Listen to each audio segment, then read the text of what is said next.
Malaking bagay, no? Kasi, syempre, marami sa ating mga kababayan, yung middle income, ilan sa kanilang bahay ang sumisweldo ng below 30,000, no? Hindi ito minimum wage earners. So, talagang mararamdaman mo yun. Kasi yung income tax na yun, na napupunta sa buwis, technically, parang hindi mo na i-remit sa gobyerno at ibabalik ng gobyerno sa iyo through services. Technically, hindi ka magbabayad ng buwis, gagamitin mo yan sa iyong pangangailangan, ibibili mo ang pagkain, ibabayad mo sa tubig at ano pang pangangailangan. Malaking ginhawa yon.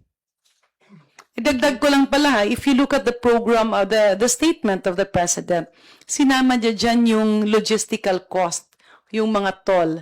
Sino-sino ba yung i-exempt? Sino-sino ba yung hindi na magbabayad? And all of these are related to food, agrikultura. So again, bababa yan na kapag merong gulo sa ibang bansa, yung expected na pag-angat ng presyo, makukusyon.